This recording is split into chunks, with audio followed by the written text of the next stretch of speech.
Bonjour les amis, nous sommes lundi, le lundi sur le stream.fr et sur YouTube, eh bien on parle de NBA avec First Team. Nous sommes présents, nous sommes chauds puisque les playoffs ont débuté ce week-end. Donc c'est le meilleur moment de la saison qui vient de débuter, mon cher Erwan. Comment tu Clairement, le meilleur moment de la saison et le meilleur moment de la semaine, puisque je suis en tête à tête avec toi pendant une heure. Oui, puisqu'Erwan est mon petit Frank Sinatra, l'homme qui aime me suggérer des choses lorsque je m'endors.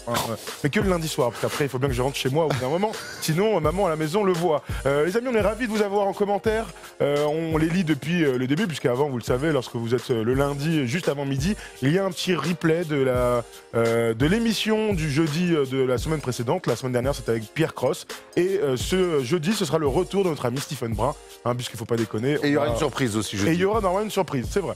C'est vrai. On avait un petit rappel aussi à vous donner avant de parler de basket. Demain, donc mardi, chers amis, mardi, eh bien, pour la première fois, en roue libre, avec notre ami Joseph, avec Polo et Robin, eh bien, les amis du cyclisme seront en direct sur la chaîne First Team Sport, sur la chaîne YouTube First Team Sport. Donc on vous attend très nombreux pour tous ceux qui aiment la pédale, le vélo et les montées. Avec une énorme actu, parce que bien sûr. Énorme victoire de notre ami David Gilbert. David Gilbert. Non, je sais pas. Oh, Philippe Gilbert. Philippe Gilbert, donc qui a gagné le Paris-Roubaix. Gilbert Montagnier. Oh la vache, Bref, passons au basket, puisqu'Erwan est, comme vous avez bien pu le comprendre, bien meilleur sur le basket que sur le vélo. Et Dieu m'en préserve. Et Dieu t'en préserve. Alors aujourd'hui au programme, donc 3 vidéos plutôt que 4. On va parler de toutes les séries de la conférence Ouest. Il y a pas mal de choses à dire. Et on va parler de toutes les séries de la conférence Est. On n'a rien inventé. Et enfin, on fera une belle vidéo autour de la valse des coachs, parce qu'il y a déjà 3 ou 4 coachs qui ont été virés. Et Luke Walton a signé du côté de Sacramento. On en parlera en long et en large. Allez, c'est parti les amis.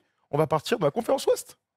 They do have a timeout. Decide not to use it. Curry, way downtown. Bang! La conférence Ouest, donc, a débuté. Les playoffs battent leur plein. Et on va commencer avec le match le plus frais, l'un des matchs les plus frais. On va commencer avec ce beau duel de meneurs de jeu. OKC, Portland, c'était à Portland. Et on avait envie de voir le bracket. Merci, mon Polo, tu le mets. Alors, toutes les équipes ont joué leur premier match. Oui, il fallait commencer par ça, c'est mieux. Donc, il y a des 1-0 partout. On va y revenir. Donc, commençons avec OKC. Portland, 3 contre 6. Portland a l'avantage du terrain. Et c'était l'occasion de voir ce duel entre Damian Lillard et Russell Westbrook, et on aura eu le truc entre le duel entre Steven Adams et Enes Kanter. C'est vrai qu'on attendait un duel de meneurs, forcément, entre deux meneurs All-Star et deux meneurs de très très haut niveau, parmi le top 5 de la Ligue certainement, Westbrook face à Lillard. Et finalement, c'est vrai que ce match s'est joué sur un duel de babar, comme dit quand même à dire Jacques Monclar, entre deux potes aussi, Enes Kanter, ancien d'OKC, face à Steven Adams. Et c'est le Turc qui a pris le meilleur d'ailleurs sur Steven Adams, et qui a fait énormément de mal à son ancienne équipe. C'était un très beau match auquel on a pu assurer, on a pu suivre hier soir. C'était à 21h30, c'était la belle affiche de cette deuxième journée de play-off. On va revenir sur les stats petit à petit. On va surtout commencer en disant que les Blazers ont commencé ce match de manière magnifique, avec un premier quart-temps incroyable, 39 points marqués, une adresse incroyable, un passing game des plus belles équipes, on a envie de te dire, sachant qu'on rappelle que Nurkic est blessé et out, donc Enes Kanter doit relever le défi d'être titulaire dans cette équipe-là. En tout cas, les Blazers sont partis de la meilleure manière possible. Ouais, on sait que c'est une équipe très forte sur les lignes arrière, et on l'a encore vu hier soir avec beaucoup de passing game, beaucoup de création, McCollum, Damian Lillard. Absolument. Et puis surtout face à une équipe d'OKC qui arrive en playoff avec beaucoup d'interrogations. Alors l'interrogation surtout par rapport à une fin de saison régulière compliquée. Ils accrochent le 6e spot, donc on est quand même loin des espérances de début de saison. Et puis il y a cette blessure à l'épaule de Paul George qui a déclaré que depuis le match face à Houston, il n'avait pas shooté, il s'était pas entraîné, il n'avait pas réussi à lever le bras depuis. Donc apparemment hier en tout cas, il a réussi à lever le bras, ça c'est sûr, parce qu'il a gentiment arrosé notre ami Polo. Mais voilà, il y avait pas mal d'interrogations, et ça peut expliquer quelque part ce début de match très poussif, et même ce match de manière générale très poussif de la part du Thunder. Il y a pas mal de trucs à dire. Alors allons sur les duels. Le premier duel, donc, il est à l'intérieur, Enes Kanter contre Steven Adams. On en avait un peu parlé jeudi. Tu étais persuadé que Steven Adams allait écraser carrément le Turc, qui n'est plus turc. On connaît ses déboires avec son pays d'origine. T'as été surpris du coup par la domination, j'ai été surpris. On sait qu'Enes Kanter, c'est un mec qui peut mettre des paniers, c'est un filou, c'est un malin, tout le temps bien placé, que ce soit au rebond ou dans les finitions. De là maintenant à relever le combat physique de Steven Adams, je pensais pas qu'il était capable de le faire. Maintenant, c'est deux mecs qui se connaissent par cœur. Ils ont joué 2 ans et demi ensemble. Hier, par exemple, il y a une petite info qui est sortie, c'est qu'à l'entraînement, quand ils défendaient l'un sur l'autre, personne n'annonçait faute. C'était une espèce d'accord tacite qu'ils avaient entre eux. Donc c'était on se maillotche, on se la met, et personne n'annonce faute. C'est comme ça que ça se passe. Et c'est pas plus mal des fois. Ça nous rappelle nos belles années à Malakoff. Et du coup, je pense que ça a servi à Enes Kanter. Et j'ai rarement vu Steven Adams être battu comme ça sur la dureté. Je sais pas s'il a été battu sur la dureté, mais en tout cas, Enes Kanter a résisté et il l'a battu sur la vivacité, ça y a aucun doute. On va pas découvrir maintenant que Steven Adams est plutôt bon, il est rapide et véloce pour sa taille et sa corpulence, mais Enes Kanter est plus rapide. Et tu vois, par exemple, il y a plein d'écrans en retard de Steven Adams qui ont été ratés. Et Enes Kanter a profité de beaucoup de rebonds offensifs avec des petites claquettes dont il a le secret. Et c'est vrai qu'on a senti à un moment donné, Steven Adams fait un très bon match. Je donne juste ses stats. Au niveau des stats. Il a 17 points, 9 rebonds, 3 steals en 36 minutes de temps de jeu. Même au début du match, on donne beaucoup la balle à Steven Adams pour aller provoquer des fautes à Enes Kanter, parce que c'est le seul vrai pivot de l'équipe, on peut dire, même s'il y a Meyers Leonard et tout ça, mais en tout cas, c'est le seul réel pivot, et il a résisté, il n'a pas eu trop de fautes, et il a pu clore le match. Et c'est très bien ce que tu dis, parce qu'il fait un bon début de match, et ensuite, offensivement, on oublie de le servir, et puis après, Enes Kanter, par sa mobilité, par sa vivacité, a posé beaucoup de problèmes. Alors oui, les stats sont plutôt très correctes pour Steven Adams. Ceci dit, il n'a pas pesé comme il pèse d'habitude sur le match, notamment en deuxième mi-temps. Et celui qui a pesé le plus et qui a posé des problèmes à Enes Kanter, c'est Nerlens Noel. Mais une fois de plus, j'ai trouvé le coaching un peu de Billy Donovan. Pas sans couilles, parce que je suis désolé de le dire comme ça, c'est un coaching de petite bite, parce qu'au bout d'un moment, ton pivot, celui qui causait le plus de problèmes aux Blazers, c'était Nerlens Noel, par son activité, par sa vivacité. Il a posé des problèmes à Enes Kanter, comme Enes Kanter le faisait à Adams, et pourtant, à la fin du match, il a remis Enes Kanter qui était dominé.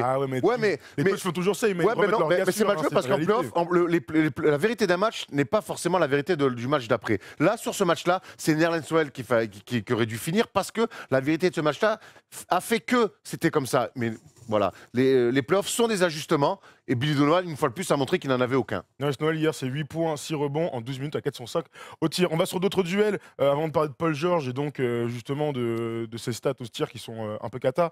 Le duel entre Russell Westbrook et notre ami Damian Lillard. Alors je mets un peu de côté CJ McCollum qui revient de blessure, qui était très bon hier soir. Mais est-ce que tu as eu l'impression qu'un des deux a pris l'ascendant sur l'autre ? Ouais, moi je vais prendre Lillard dans la maîtrise un peu plus, même si on a vu Russell Westbrook au début du match prendre son premier tir très tard dans le match, essayer de faire jouer son équipe. Le problème avec Westbrook, c'est qu'en fait, on lui reproche par moments d'en faire trop, d'aller trop, de pas gérer les tempos, d'aller trop sur du 1 contre 3, 1 contre 2 en transition. Mais quand il veut faire le meneur gestionnaire et faire jouer son autre équipe, on a l'impression que tout le monde est déboussolé aussi. J'arrive pas à vraiment trouver le juste milieu avec Westbrook qui, au-delà une fois de plus sur les dernières minutes, que je ne l'ai pas encore trouvé une fois tête première baissée, je l'ai trouvé plutôt pas mauvais. C'est à un moment donné, quand ça charbonne à 3 points, qu'ils en mettent pas un, c'est lui sur du drive, encore une fois, qui va remettre des petits paniers à 2 points. Je l'ai trouvé assez juste sur le match, un peu effacé au début de match, juste les 3 quarts du match, et puis comme trop souvent malheureusement, à l'envers sur la fin de match. Moi, pour moi, c'est kiff-kiff, tu vois. Je pense pas que Damian Lillard ait pris l'ascendant. Alors, juste d'un point de vue des stats, il est à 30 points, 4 rebonds, 4 passes, 3 steals pour Lillard, à 9 sur 21 au tir. Triple-double pour notre ami Russell Westbrook, encore une fois, on a l'habitude, 24-10-10, 4 pertes de balles. Ça s'est joué ailleurs, ça s'est joué dans ce match-là. Donc, CJ McCollum, on en a parlé.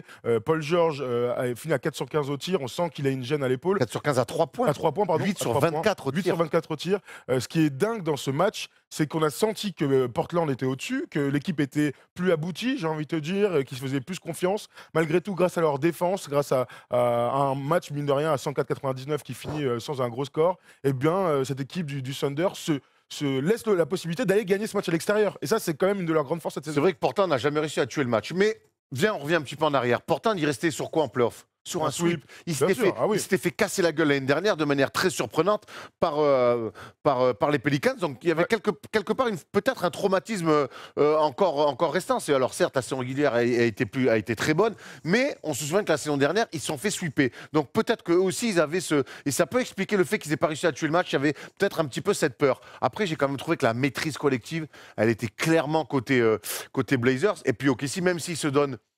l'opportunité de faire un hold-up sur la fin de match. Moi, quand Lillard il arrive à la fin, qui dribble et que Westbrook il attend gentiment à 3 points, que Lillard il met ficelle à 3 points. Mais pourquoi tu mets? Je comprends pas en fait. Oui, On fait pas de vidéo sur Lillard, on le connaît pas ce joueur-là, on sait qu'il va le prendre. Et comme par hasard, Lillard, il met cette filoche à 10 mètres où il scelle quasiment le sort du match. L'action d'après, il revient. Westbrook, il est 1 mètre plus haut dans le terrain. Il prend un pick and roll, il est trappé et on l'oblige à lâcher la balle. Pourquoi? Ok, si on attend de prendre un panier à 3 points de Lillard à 10 mètres, oui, c'est un gros panier. Mais oui, mais c'est un gros joueur, on le sait. Pourquoi on attend de prendre des paniers dans la gueule pour réagir et pour être agressif en défense? La réalité du basket, quel que soit le niveau, quand KD met des tirs à 9 mètres, on sait qu'il va le mettre. C'est aussi la réalité des très forts joueurs qui utilisent la moindre imperfection. Là, Tom, on est sur une attaque. Quand KD met des tirs à 10 mètres, c'est sur de la transition. Il arrive, il se bloque. C'est plus dur à défendre. Pas l'année dernière, hein, c'était sur un pick and roll, mal le truc. Sur la finale NBA, ouais, mais c'est très mal défendu. On va parler de DJ Augustine. La réalité du basket et du sport, c'est que pour avoir des grandes actions, il faut des erreurs, sinon c'est pas drôle. Quelques commentaires vite fait avant de passer à la prochaine série. Il y a Nomad qui nous dit on a tous pensé que le Thunder pouvait faire un hold-up, parce que c'est vrai, ils ont fait un match de traîneur, mais Lillard a calmé tout le monde. Pour moi, ils n'ont pas fait un match de traîneur. Alors oui, dans le scénario, mais un match de traîneur, il y a quand même.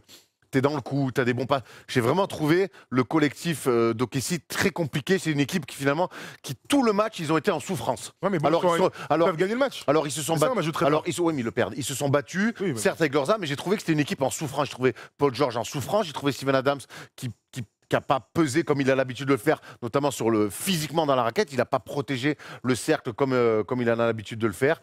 J'ai trouvé un Westbrook qui se cherche entre jouer vite, maîtriser le tempo et puis à la fin du match dire je prends mes responsabilités mais je fais un tout droit. Il a fait encore 2 ou 3 passages en force. Donc voilà, c'est la vérité d'un match. On va voir comment va revenir le Thunder, mais oui, il y a beaucoup de questions autour du Thunder. Alors du coup, match 2, encore une fois à Portland. Moi, ce que je vais retenir, c'est qu'ils sont à 15% à 3 points, à 5 sur 33 au tir et qu'ils peuvent gagner ce match, quoi qu'on en dise. Alors comment Moi, la réalité, c'est qu'ils font un mauvais match en attaque, mais qui peuvent gagner. Mais c'est ça, c'est ce qui s'est passé. Non. Donc le match 2, c'est quoi alors? Le score a fait en sorte qu'effectivement, on aurait pu croire avec le score serré qu'ils peuvent s'offrir la possibilité de gagner. Par contre, dans le basket et dans les actions qui te permettent d'espérer, moi, j'ai jamais vraiment été inquiet pour Portland. Ouais, mais tu t'aurais dû. Je pense que les supporters de Portland, au bout d'un moment, ils étaient un peu sur la tangente. Puisque quand Russell Westbrook perd ce ballon là, avec Steven Adams, on comprend pas trop ce qui se passe, il y a 3 points d'écart. Donc tu marques un 3 points, il y a égalité, tu peux le gagner. Là, je te parle des faits. Ton ressenti, c'est autre chose. En tout cas, le match 2, alors Erwan, un petit prono vite fait.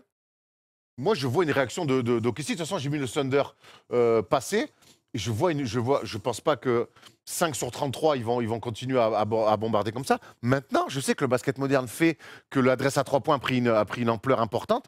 Mais au basket, peu importe les époques, peu importe les niveaux, quand on met pas dedans, on peut faire d'autres choses. Quand je vois Paul George qui met 0 passe décisive et tout, c'est bien d'aller se rapprocher du cercle et de mettre des paniers. Oui, après, il faut aller vite. On se retrouve demain soir pour le match 2. Moi aussi, je pense qu'ils vont aller chercher ce deuxième match à Portland en espérant que notre ami Paul George aille un peu mieux, même si ça a l'air plutôt sérieux. On enchaîne avec une deuxième série de la conférence Ouest et on va aller dans un match qui s'est passé hier soir, un match avec 30 points d'écart, 32 points d'écart précisément. Houston s'est imposé face à Utah, 122-90. C'est un score un peu en trompe-l'œil. Parce que l'équipe d'Utah a complètement explosé dans le troisième quart-temps. On rappellera simplement que dans le troisième quart, on en parlait, il y avait 5 points ou 3 points d'écart donc dans ce troisième quart-temps. Donc finalement, les amis de Rudy Gobert ont explosé en fin de match. Ouais, on a l'impression qu'après, peut-être que Quinn Snyder a décidé très vite, quand l'écart s'est fait, de dire peut-être qu'on met les mecs au repos et on va préparer le match. Après, il n'y avait plus rien à jouer. Ouais, après, ils sont tellement pris. On voit le match 2. Ce que je vais retenir chez le Jazz, c'est 3 quarts-temps vraiment où ils sont dans le match face à une équipe de Houston, on l'a déjà dit, qui finit très fort la saison, qui arrive en playoff comme un outsider numéro 1 malgré leur 4e place à l'Est. Donc oui, non, clairement un vrai trompe-l'œil. Maintenant, il va falloir trouver quand même des solutions. Rudy Gobert a dit si vous avez des tips pour savoir comment défendre sur James Harden, il est preneur. Il diffuse là, James Harden, il a encore une fois diffusé beaucoup sur le match. On voit Eric Gordon à 17. On a vu Chris Paul aussi briller. On a vu. Quinn Snyder hier a fait un choix quand même défensivement. Il a voulu tenter la fameuse défense de Mike Budenholzer du côté des Bucks qu'on a vu en fin de saison régulière, en disant je vais chercher très haut James Harden et je l'oblige, je mets des grands guillemets. Alors là, on vous a mis la petite vidéo. Ça, c'est la petite vidéo gag qui est sortie hier de Ricky Rubio qui le laisse carrément passer. Mais c'était vraiment une tactique dans le sens on va tout faire pour le faire pénétrer. Le problème, c'est que comparé à Eric Bledsoe et l'équipe des Bucks, c'est qu'ils défendaient sur James Harden. Ils étaient dans ses mains, alors avec les mains en l'air, ils étaient dans ses pieds, ils essayaient de le driver sur un côté. Là, c'était vraiment, on l'obligeait à pénétrer, sauf qu'on parle de James Harden. James Harden était dans un soir, j'ai envie de dire, tout à fait convenable à convenable plus. Du coup, ça s'est fini avec beaucoup de teardrop, ça s'est fini avec beaucoup de passes pour Clint Capella au alley-oop ou dans la raquette, avec beaucoup d'aide de Rudy Gobert, puisque le but de tout ça, c'est que Rudy Gobert vienne en aide. Mais si l'aide de l'aide est un peu cata, et vu comme James Harden est fort, et ben tu te fais niquer. Et ben c'est ce qui s'est passé hier en première mi-temps. Alors ouais, exactement, ils sont un peu pompés ce qu'a voulu faire Mike Budenholzer. Par contre, ils l'ont très mal fait. C'était vraiment, c'était vraiment une imitation made in China. Parce que Antetokounmpo et Brook Lopez étaient au moins 1 mètre ou 2 mètres avant dans l'aide. Ils venaient très vite, obliger Harden à lâcher les balles. Là, on l'a vu sur la vidéo que l'aide, finalement, James Harden, il est quasiment déjà en l'air au panier et il peut mettre un flotteur ou mettre une passe D. Et puis surtout, on se souvient quand même que Milwaukee, ils ont pris le risque de se faire punir par les autres. Qui ne les avait pas punis? Les Tucker, les Gordon et tout, qui n'avaient pas mis dedans. Là, hier, ils ont mis dedans. Donc finalement, cette tactique-là, c'est toujours une fois de plus. La vérité d'un match n'est pas forcément la même sur un autre match. Donc il va falloir que Quinn Snyder ait d'autres idées pour réduire Harden. De toute manière, en deuxième mi-temps, en début du troisième quart-temps, on a senti que la défense s'était un peu remis normalement. Alors par moment, il y avait cette idée de pousser James Harden dans la raquette, mais Ricky Rubio s'était remis en face et en se disant vas-y, je vais essayer de tenir des duels. Parce que moi, ce que j'ai aimé côté Houston, parce qu'on parle de beaucoup de Utah, mais Houston hier fait un match super sérieux des deux côtés du terrain. Et lorsqu'on imagine cette équipe qui joue à 9, on sait que Mike D'Antoni aime bien jouer avec des rotations très courtes. OKC joue à 8 hier. Bien sûr, mais c'est toujours très court. Moi, j'ai du mal à croire que sur un run de playoff, ce soit possible. En tout cas, hier, Houston a été très bon, a mis dedans, s'est fait des passes. James Harden était dans un bon soir globalement, Eric Gordon aussi, et ils ont tenu leur duel. Donc sur ce match-là, Houston a été meilleur. Un bel apport du banc. Ah, bien sûr, un bel apport du banc. Farid fait sur 11 et 6. Daniel House, 11 points. Gerald Green amène 9 points. Non, voilà. Je te dis, moi, c'est une équipe de Houston qui est dans la continuité de ce qu'ils font depuis 2 mois. Ils ont perdu à OKC, mais sur un buzzer beater et sur un dernier carton incroyable du Thunder. Mais c'était un match qu'ils avaient maîtrisé aussi. Moi, je reste persuadé que cette équipe de Houston est l'outsider numéro 1.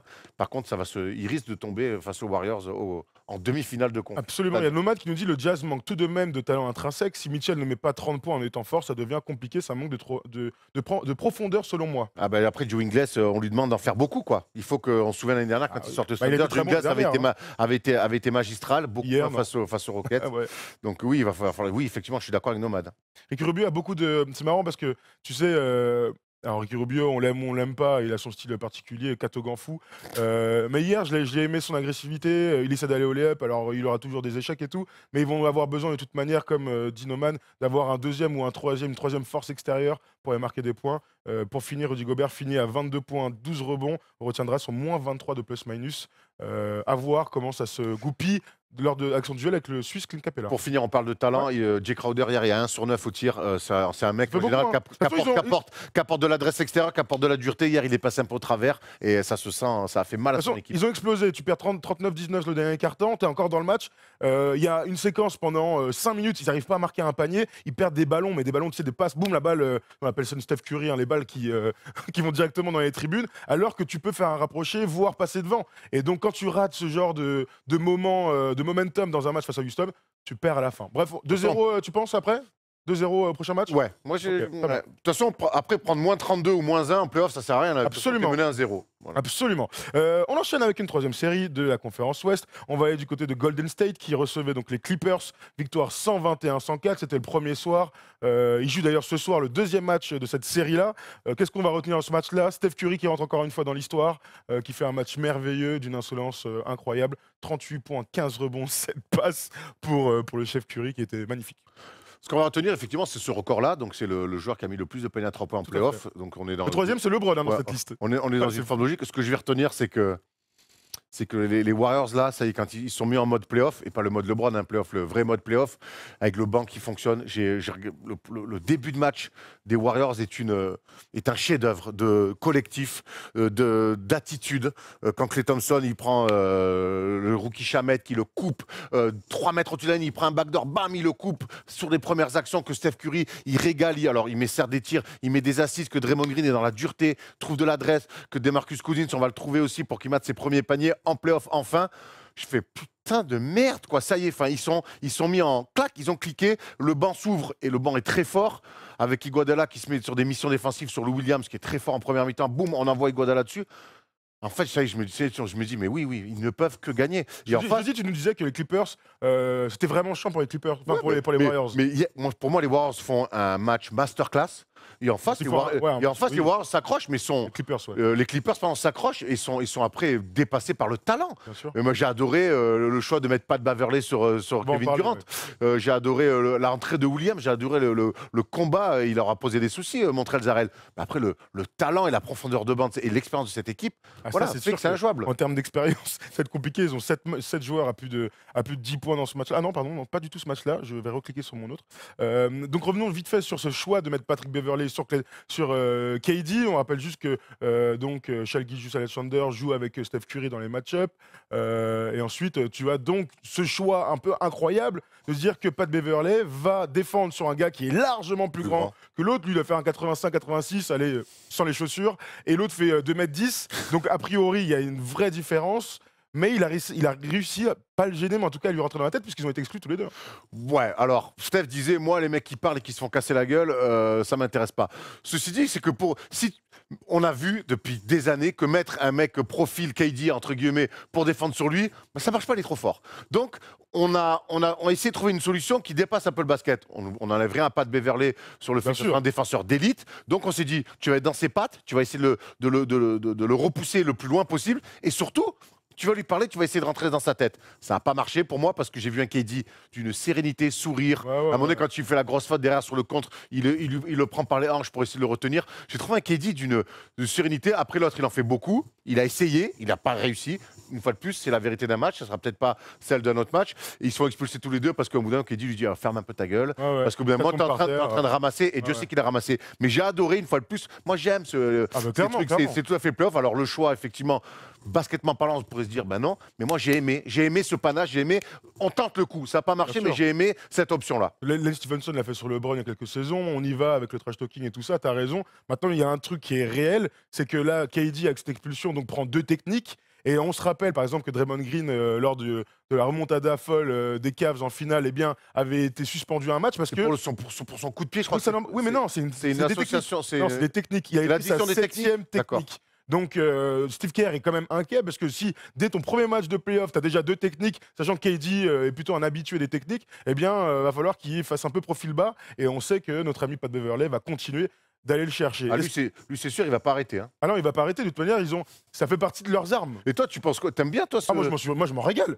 Je m'en suis régalé. Je trouve que ça fait partie du jeu. D'ailleurs, Draymond Green aussi a dit c'est ce qu'on a envie de voir. Les arbitres, d'ailleurs, ont fait du zèle à les sortir parce que il y a pas de mauvais coups. Bravo pour la photo. La Starbit, le blond là, est toujours dans les mauvais coups. Toujours. Il est toujours dans les mauvais coups. Il y a énormément de zèle. Et surtout, moi, je suis persuadé, dis-moi ce que tu en penses, qu'il y a beaucoup de respect entre les deux. Ah, mais je pense aussi, ouais. De toute façon, Pat Beverley, il est respecté. Hein. Il est même craint quelque part depuis qu'il a mis le tacle incroyable à José Carl Pierre Fanfan à Westbrook et qu'il lui a cassé le genou il y a quelques saisons. Là, il n'y a pas lieu de les expulser. Non, honnêtement, je trouve c'est le premier match des playoffs, c'est exactement ce qu'on a envie de voir. Il y a une ambiance incroyable. Les Clippers, ils jouent crânement leur chance.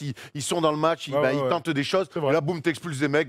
C'est pas ce qu'on a envie de voir. Mais ce blond là, il fout la haine. Noman nous dit que c'était un choix osé donc de mettre notre affaire Pat Beverley sur KD, mais qui a pas trop mal fonctionné. Mais par contre, c'est Curry qui s'est régalé face à un gamin talentueux mais inexpérimenté, Gilgeous-Alexander, qui découvre les playoffs. Évidemment, un dernier mot sur le premier match de Boogie en playoffs, parce que c'était une petit événement pour lui. Hein. Bah écoute, c'est bien. Il s'est fondu dans le collectif. Il a raté il prend un premier tir très compliqué. Son chien après il met un dunk, ça va mieux. Mais moi, je dis que je le trouve affûté. Je le trouve bien dans ce collectif-là. Je sais que tu ne partages pas complètement cet avis-là, mais moi j'attends de le voir. Moi, je trouve que c'est du bon Cousins depuis qu'il est revenu. J'ai jamais dit qu'il était pas bon. Je dis qu'il n'est pas encore revenu à 100%. Oui, je sais. Mais c'est là où je suis pas d'accord. Mais je trouve en tout cas que ça me fait plaisir pour lui. Ça me fait plaisir pour lui parce que c'est un mec en a chié quand même malgré son grand wawa. C'est un mec en a chié qui a été pointé du doigt pour dire que c'était pas un mec qui avait jamais fait les playoffs, patati patata. C'est bien de le voir enfin à ce niveau-là. Il est tellement bon qu'il finit à 9 points, 9 rebonds, 4 passes, 6 paires de balles, 6 fautes, moins 17 de plus-minus. À contrario, par exemple, Kevin Looney finit à plus 30 de plus-minus. Très bien. Bravo, Demarcus Cousins. Son premier match de playoff. Petit mot sur le Williams qui a été exceptionnel. C'est un joueur merveilleux. qui est un joueur il est soyeux, il est magnifique. Tu Il le regardes, rigole, tu fais, la ah, banane ouais, tout ouais. le temps, le sourire, le smile. Il Grand joue à la monsieur. True League comme en Ouais. playoff. Quoi, le Grand gars est monsieur, grand extraordinaire. monsieur. Polo, tu fais un petit récap, s'il te plaît, du bracket de la conférence Ouest. On va pouvoir passer à l'Est Il nous en manque toute une tranquillité. série, non? Il manque une série, absolument. On va à Denver contre San Antonio. En plus, c'est une intéressant. super série. Ne vous énervez pas, les gars. Donc, le numéro 2 contre le numéro 7, le grand upset d'Erwan, puisque tu es persuadé depuis longtemps que Denver va se faire sortir par quel que soit l'adversaire. Pour l'instant, ça se vérifie. Ils ont Voilà, perdu, je te dire, ils mènent 1-0, nos amis. Ah bah oui, je suis d'accord avec toi. Pour l'instant, ça se vérifie complètement, puisqu'ils ont perdu à domicile 196. Jamal Murray avait un tir ouvert, vraiment ouvert, qu'il a raté. Le coach. Ouais, mais c'est un petit peu l'histoire du match. Ils n'ont pas été adroits, Denver. Je pense que Ah non, j'ai pas été à droit. Oh la vache. on peut pas tomber tout le temps dans le dire, ah, quand on découvre les playoffs, on est forcément moins bon. Ça, c'est pas une grande vérité. Là, ça l'a été un petit peu pour les Nuggets. Beaucoup trop d'envie, beaucoup trop de moins de maîtrise que ce qu'on a pu voir dans leur jeu par rapport à la saison régulière. Ceci dit, les Spurs s'en sortent très bien, mais les Spurs à l'expérience. Je trouve la Marcus Aldridge, voilà, tu vois, c'est fou les playoffs. On voit les mecs quand même qui diffusent. Il a pas été très fort, Non, mais mais- moi, ce que j'ai aimé, c'est ça. Tu vois, aller prendre des rebonds. Alors, c'est Jokic en face qui est pas le premier, mais bon, ça reste un costaud. Il y a Mason Plumlee aussi. Mais on a des rebonds, aller remonter. Tu sais, il n'y a pas faute de siffler, tu remontes, il n'y a rien à dire. Ça, c'est des matchs de bonhomme, j'ai envie de te dire. Il a empêché Nikola Jokic de moins diffuser qu'à un petit peu double. l'habitude. Ouais, mais Alors, tu sais ce qui est dingue avec Putain, Nikola Jokic, tu peux faire un triple double et pas non plus être Ah, exceptionnel. mais d'ailleurs, je pense pas qu'il ait été Voilà. exceptionnel. Il marque 10 points, il fait 14 passes, 14 rebonds. Il rejoint Magic et LeBron avec un triple-double lors de son premier match de playoff. Pas mal, il rejoint des vrais gars. Mais j'ai eu l'impression, par moment, alors je sais pas si c'est la défense des Spurs ou c'est lui dans son caractère, sans dire qu'il a été effacé, j'aimerais le voir beaucoup plus. Tu vois, alors il fait des bonnes passes et tout, mais putain, faut que tu marques, c'est toi le leader de cette équipe-là et tu dois pas laisser le leadership complet à Jamal Murray ou à Gary Harris, même s'ils ont été bons sur la fin. 6-28 à 3 points, tu en parlais de l'adresse. Il va falloir qu'il mette dedans. Sur Jokic, Ils se sont fait amener un peu tout le long du match, sauf sur la fin, quand ils reviennent un petit peu, ils se sont fait emmener sur un faux rythme. Mais là, Popovic, il connaît la chanson. ouais. Ils se sont fait un petit peu emmener sur un faux rythme. J'ai bien aimé la gestion de DeRozan aussi en fin de match. puis en superstar, Voilà, un peu ensuite- l'ISO. Je suis très content pour lui quand même, parce qu'on l'a souvent critiqué en disant qu'avec les Raptors, c'était un petit peu ça. Chez lui, il était surprotégé. Là, il est quand même mis au feu chez les Spurs. C'est la première saison où les Spurs vont en playoff sans Ginobili, sans Parker, sans Duncan, donc ils sont très attendus. Et ce duo de Rosanne-Aldridge, on n'en parle pas tant que ça, mais j'ai trouvé ça plutôt cool. Alors, méfiat, parce qu'ils sont revenus, les Nuggets, ils ne seront pas si maladroits que ça. Non. Mais en tout cas, le premier match, pour l'instant, l'avantage du terrain est très vite revenu chez les Spurs. Ça va être une série très intéressante. Très intéressante, ça, avec deux beaux collectifs. Hein. On retiendra évidemment l'énorme Tomar de Derek White. Ah, il m'a régalé. Sur Paul Millsap. Il lui a mis un Tomar, mon gars. J'ai tellement crié. En plus, tu le vois arriver de loin. Shoot de merde, Oh shoot là de là. merde, pas de repli, boum, Ah ouais. Derek White, boum, boum, et derrière, bah Je crois que c'est Malik Beasley aussi qui a tenté un énorme Ouais. poster et qui rate, d'ailleurs, parce qu'il rate, Ouais. il est un peu court, avec, je sais pas. après, c'est Jamal Sur, Murray qui vient le Bertans. voir et tout. Il Oh était là. surexcité. Ah ouais. Il était- Mais il- ça peut être une série longue, une série très intéressante et une série de coachs parce qu'il y a deux très beaux collectifs de ces deux. Justement, est-ce Je que regarde tu- plutôt dans les commentaires. Oui, pardon, Est-ce Erwan, que tu dis-moi. penses que cette série ne va pas se jouer un petit peu sur le coaching? Et là, pour le coup, est-ce que tu vois toujours un upset, toi? Bah, moi, j'ai pas mis d'upset dans mon truc. Hein. Moi, j'ai mis Denver qui passe. D'accord. J'ai mis Denver dans mon bracket. D'ailleurs, allez sur Twitter, on a fait nos brackets pour ce playoff. J'ai fait, je crois que je les ai mis 4-2 ou 4-3, donc série plutôt longue. Parce que d'après moi, Denver reste une meilleure équipe. Et une fois que tu as digéré le premier match, en cas de Ah. défaite, ou les deux premiers matchs, il y a une défaite lors des deux premiers matchs, et bien derrière, ils vont pouvoir aller gagner sûrement à San Antonio et Regarde. dérouler leur basket. Ça reste Bon. une super équipe de basket. C'est une meilleure équipe San Antonio, c'est une super équipe, je suis d'accord avec toi. Premier match, ils ont eu du mal à rentrer dedans, mais ça reste un premier match de playoff comme tu dis. Après, dès qu'on va se rapprocher de la fin de la série, que tu vas voir peut-être les matchs pour gagner, là aussi c'est un peu les papillons dans le ventre. Ouais. Donc on va voir. Moi, je reste persuadé que pour moi les Spurs, notamment à domicile, je suis pas sûr qu'ils en lâchent beaucoup, donc danger déjà pour moi chez les Nuggets. Dites-nous dans les commentaires si vous êtes plutôt team Nuggets ou team Spurs pour cette petite série. J'ai vu dans les commentaires quelqu'un qui disait le plus gros Thomas raté de ce premier week-end. C'est évidemment Steven Adams qui a pété les plombs sur Canter, qui a laissé la balle, elle a tapé le carré, elle est repartie. Je me dis, mais attends, il a pété les plombs. Highlander, gros, il ne peut en rester complètement qu'un. fou. Il a voulu le Il découper. est complètement fou. Nos Twitter, je t'invite à aller voir sur First Team, sur Erwan Abotret et sur Just Black Tom pour moi, pour nous follow si vous ne nous suivez pas encore. Voilà, on a fait le tour de cette conférence Ouest. Un petit regard une dernière fois sur le bracket et puis on va partir dans la conférence Est en toute tranquillité. Mon cher Polo, n'hésite pas, je te regarde. Il a pas envie, c'est pas grave. Si, bravo Polo. C'est voilà. Donc voilà, ce soir, donc un match de la conférence Ouest. Ce sera donc le match entre les Clippers et les Warriors. Et puis il y aura un deuxième match, ce sera Brooklyn contre Philadelphie. C'est l'occasion donc de passer dans la conférence Est, chers amis. On n'hésite pas à y aller. Bowling, c'est parti.